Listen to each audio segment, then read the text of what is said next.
Hello friends and my dear family. एक बिहारी सब पे भारी परिवार में यूपीएससी सिविल सर्विस एग्जामिनेशन के ऑनेस्ट एंड सक्सेसफुल प्रिपरेशन के लिए जो हमने मैराथन क्लास शुरू की है, उनके इकोनॉमिक्स क्लास में मैं आपका दिल से वेलकम करता हूं। अभी हम लोग इन्फ्लेशन को कंट्रोल करने वाले जो मेजर्स हैं उन पर बातें कर रहे हैं। पिछले क्लास में हमने सप्लाई साइड मेजर्स की सप्लाई साइड ऐसा क्या किया जाए कि उस वजह से जो इन्फ्लेशन हो रहा है सप्लाई की कमी की वजह से उसे पूरा किया जा सके, या फिर सप्लाई में जो अड़चन आ रहा है उस वजह से। इस पर हमने बात की। उससे पहले हमने डिमांड साइड मेजर्स पर बात की थी। आज तीसरे और आखिरी फैक्टर पर हमें बात करनी है। मैंने आपसे कहा था कि 3 मेजर्स हैं इन्फ्लेशन को चेक करने के, इन्फ्लेशन को कंट्रोल करने के। आज आखिरी मेजर की बारी है। वो कौन-सा है? वो है cost push cost side measures. Cost side, यहाँ पर क्या कदम उठाए जाएँ कि इन्फ्लेशन कंट्रोल में आ जाए? लेकिन इससे पहले हमें ये समझना ज़रूरी है कि कॉस्ट साइड की वजह से, कॉस्टिंग की वजह से इन्फ्लेशन बढ़ता कैसे है? जब हमने कॉस्ट पुश इन्फ्लेशन की बात की थी, तो उसमें मैंने इस बात की डेप्थ में चर्चा की थी, लेकिन मेरा धर्म बनता है कि मैं यहाँ भी उसकी बातें करूँ, ताकि रिवीजन भी हो जाए। अब देखिए, प्रोडक्शन के लिए अब कोई इंडस्ट्री है, उसे कुछ प्रोडक्शन करना है। मान लीजिए कि मिल्क इंडस्ट्री, एक एक डेयरी फार्म है जो मिल्क प्रोड्यूस करता है, ठीक? उसके पास कुछ गायें हैं, भैंसें हैं, जो भी है, बस सिंपली समझते हैं कि एक डेयरी फार्म है जो मिल्क प्रोड्यूस करता है। अब मिल्क प्रोड्यूस करने के लिए आप सोचिए कि उसको किस-किस तरह की कॉस्टिंग लगती होगी। सबसे पहले तो उसे एक ज़मीन चाहिए जहाँ पे वो डेयरी फार्म बना सके। अब वो ज़मीन ऐसा तो नहीं कि वो कहीं भी ले लेगा, वो ऐसे जगह पे लेगा जहाँ से उसको मार्केट नज़दीक पड़े, कि वो दूध का प्रोडक्शन करके फिर बेच तो सके। उससे पहले ऐसा कि यहाँ पर जो मैं गाय भैंस पालने वाला हूँ, जिससे मैं दूध का उत्पादन करूँगा, प्रोडक्शन करूँगा, उसके खाने के लिए चारा मुझे आसानी से अवेलेबल हो जाए। पता चला आप ऐसे एरिया में आपने खोल लिया अपना डेयरी फार्म कि दूर-दूर तक जानवर जो खाते हैं उसका कुछ अता-पता ही नहीं है। तो फिर आपके जानवर दूध देंगे कैसे? वो खाएँगे नहीं, वो तो मर जाएँगे ऐसे ही। तो हर एक चीज़ों का ध्यान रखना होता है। तो इस तरह की ज़मीन जब आप खरीदेंगे, तो ऐसे ज़मीन में आपको कॉस्टिंग भी अधिक लगेगी। आपने कोई कोने में ज़मीन खरीद लिया, तो उसकी तो मान लीजिए जैसे गाँव की बात होती है, तो वहाँ ज़मीन की कॉस्ट कम है, लैंड कॉस्ट कम है।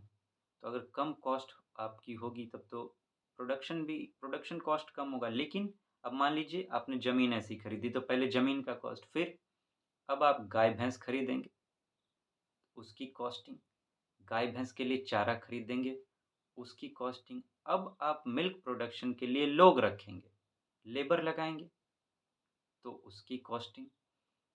अब फिर जब आपकी मिल्क प्रोड्यूस हो गई तो इस मिल्क को आपको मार्केट पहुँचाना है, तो ट्रांसपोर्टेशन कॉस्ट, और फिर मार्केटिंग करनी है, उसकी कॉस्ट। अगर आपको एडवर्टाइज़मेंट करना है अपने दूध का, तो एडवर्टाइज़मेंट कॉस्ट। अलग-अलग तरह की कॉस्टिंग होती है, कोई भी इंडस्ट्री लगाया जाए। नॉर्मली बात होती है लैंड, लेबर, कैपिटल, एंटरप्रेन्योरशिप, इस तरह की बातें। अब मार्केट तक पहुँच गई चीज़ें, अब आप उससे इनकम कमा रहे हैं, तो इस इनकम पर आपको टैक्स भी देना होगा गवर्नमेंट को, तो टैक्स की कॉस्टिंग। अलग-अलग चीज़ें हैं, तो मान लीजिए ये सब कॉस्टिंग है। अगर नॉर्मल चल रहा है सब कॉस्ट, तो आप रेट भी नॉर्मल रखेंगे अपने सामान का। अगर यहाँ पे दूध की बात करें तो दूध का रेट आप नॉर्मल रखेंगे। लेकिन किसी वजह से अगर आपको इसमें से किसी की भी कॉस्ट अधिक हो गई, मान लीजिए कि आपको ट्रांसपोर्टेशन कॉस्ट अब अधिक भरना पड़ रहा है, किसी वजह से ट्रांसपोर्टेशन कॉस्ट महँगा हो गया, या फिर गवर्नमेंट ने टैक्स ज़्यादा माँगना शुरू कर दिया आपसे, गवर्नमेंट ने टैक्स बढ़ा दिया आपके प्रोडक्ट पर, तो आपकी कॉस्टिंग बढ़ जाएगी। अब आप इस कॉस्टिंग की भरपाई कैसे करेंगे? 2 2 तरीके हैं, या तो आप अपना प्रॉफ़िट में से दीजिए और या फिर आप दूसरा क्या होगा कि आप सामान की कीमत बढ़ाएँगे। जो आपको इधर एक्स्ट्रा कॉस्ट लग रहा है, आप वहाँ से भरने की कोशिश करेंगे, फुलफ़िल करने की। अगर आप प्रॉफ़िट से काटेंगे, तो फिर आपका बिज़नेस कैसे चलेगा? और business is all about profit. Market profit पर ही काम करती है, तो आप प्रॉफ़िट तो नहीं घटाएँगे अपनी, कॉस्टिंग ही बढ़ाएँगे अपनी। कॉस्टिंग बढ़ाने का मतलब है इन्फ्लेशन होना, तो ये कॉस्ट साइड से इस तरह का इन्फ्लेशन हो जाता है। इसी को कंट्रोल में करने के लिए कॉस्ट साइड मेजर्स लिए जाते हैं। तो आइए बात करें कि कॉस्ट साइड मेजर्स ऐसे क्या हो सकते हैं कि इन्फ्लेशन को कंट्रोल किया जा सके। 2 तरह के मेजर्स लिए जा सकते हैं कॉस्ट साइड से, एक शॉर्ट रन, एक लॉन्ग रन। शॉर्ट रन मतलब कि अभी आप थोड़े टाइम इमीडिएट कुछ कर लो, तो जिससे कंट्रोल में आ जाएगा। एक कुछ ऐसा करो जो कि जिसको करने में थोड़ा वक़्त लगेगा और वो लॉन्ग टर्म होगा। लॉन्ग टर्म और शॉर्ट टर्म 2 तरह की प्लानिंग होती है। जैसे मान लीजिए आप रूटीन बनाते हैं अपने पढ़ने के लिए, तो एक होता है कि आप बनाते हैं पर डे का, कि पर डे मुझे ये करना है। कुछ हो सकता है कि मंथली आप बनाएँ या ईयरली बनाएँ, ऐसा भी हो सकता है। तो short term, long term measures control में लिए जा सकते हैं। तो इसके भी 2 तरह के हैं, शॉर्ट रन और लॉन्ग रन। शॉर्ट रन में क्या किया जा सकता है, अगर कॉस्टिंग की वजह से इन्फ्लेशन हो गया है, तो शॉर्ट टर्म में क्या करें? Reducing taxes, excise and custom duties on raw materials. पहला ये कहा जा रहा है कि अभी जो आप उस प्रोडक्ट पर टैक्स ले रहे हैं, अब गवर्नमेंट ले रही है टैक्स। किस-किस तरह के टैक्स लेती है? एक एक्साइज़ टैक्स होता है जो हमारे देश में जब सामान बिकता है तो उसे एक्साइज़ टैक्स कहते हैं, कि देश के अंदर ही एक जगह से दूसरे जगह जा रहा है। और दूसरा कस्टम ड्यूटी होता है, जो एक्सपोर्ट-इम्पोर्ट पर लगता है, कि आप सामान का एक्सपोर्ट कर रहे हैं, देश से बाहर भेज रहे हैं, बाहर बेच रहे हैं, तो उस पर एक्सपोर्ट ड्यूटी या इम्पोर्ट ड्यूटी लगता है, जिसको कस्टम ड्यूटी भी कहते हैं। तो आप टैक्स घटा दीजिए। अगर टैक्स आप घटा देंगे, तो जो कॉस्टिंग महँगी हो गई है प्रोड्यूसर के लिए, उसको अब वो प्रोड्यूस करने में कॉस्ट कम पड़ेगा। यहाँ दूध वाले की बात करें तो उसको दूध बना का प्रोडक्शन करने में जो कॉस्ट पड़ रही है, वो कॉस्ट कम कम हो जाएगा। तो उसको कॉस्ट कम होगा तो मार्केट में बेचेगा भी थोड़ा कम रेट में, तो इन्फ्लेशन कंट्रोल में आ जाएगा। तो इसी इसी चीज़ को आप सब चीज़ पर लागू कर सकते हैं। तो टैक्स घट गया तो किस पर घटाना है? रॉ मटेरियल पर। रॉ मटेरियल पर टैक्स अगर आप घटा देते हैं, तो वहाँ मैंने दूध वाले की बात की, तो दूध के लिए तो बहुत सारी चीज़ें लगी, तो उसका रॉ मटेरियल। अब इसको लॉन्ग टर्म में आप बात करें, पूरे देश में अलग-अलग चीज़ें होती हैं। अब जैसे मान लीजिए कार का प्रोडक्शन हो रहा है, तो कार को बनाने के लिए अब चक्का चाहिए, टायर चाहिए, ट्यूब चाहिए, वो उसका स्टीयरिंग चाहिए, उसका बॉडी पार्ट्स चाहिए, सीट चाहिए। तो ये सब क्या है? ये सब रॉ मटेरियल। तो प्रोडक्शन में जो अब मान लीजिए रॉ मटेरियल का कॉस्ट अगर ज़्यादा होगा, तो प्रोडक्शन भी महँगा होगा उस चीज़ का। और फिर प्रोडक्शन जब महँगा होगा, तो सामान की कीमतें बाज़ार में महँगी होगी। वही कहा जा रहा है कि आप रॉ मटेरियल पर टैक्स घटा दीजिए। जब रॉ मटेरियल ही सस्ता पड़ेगा, तो सामान बनाने में सस्ता पड़ेगा, और सामान जब सस्ता बनेगा, तो बिकेगा भी सस्ता। तो फिर इससे इन्फ्लेशन जो है वो कंट्रोल में आ जाएगा। और क्या कहा जाता है? Wage revisions. अब देखिए, आप प्रोडक्शन करते हैं तो आपको लेबर रखना होता है। लेबर को आप वेज देते हैं, वेज को आप इनकम समझिए। तो अब किसी वजह से मान लीजिए आपको इनकम ज़्यादा पड़ रहा है। अब मान लीजिए आपने कोई काम के लिए 10 मज़दूर रख लिए और उनसे कमिटमेंट कर लिया कि आपको हम पर महीने 1-1 हज़ार रुपए देंगे। लेकिन जब आप प्रोडक्शन करना शुरू कर रहे हैं, तो अब आपको लग रहा है कि इतना आप नहीं दे पाएँगे, और ऐसा भी आपको लग रहा है कि इसी वजह से आपका जो है सामान महँगा बन रहा है, और इसीलिए सामान अब महँगा बेचना पड़ेगा। तो आप सोच रहे हैं कि किसी वजह से इस इनकम को थोड़ा इनका कंट्रोल कर लिया जाए, तो उसके लिए आप मेजर लेंगे अपने वेज का रिवीजन करेंगे कि जो हम दे रहे हैं वो ठीक दे रहे हैं या थोड़ा कम किया जा सकता है। तो यह प्राइवेट तौर पर भी हो सकता है, गवर्नमेंट भी कर सकती है। तो अगर ऐसा होगा तो इससे भी आपकी कॉस्टिंग कम हो जाएगी, अगर आपने कम कर लिया तो।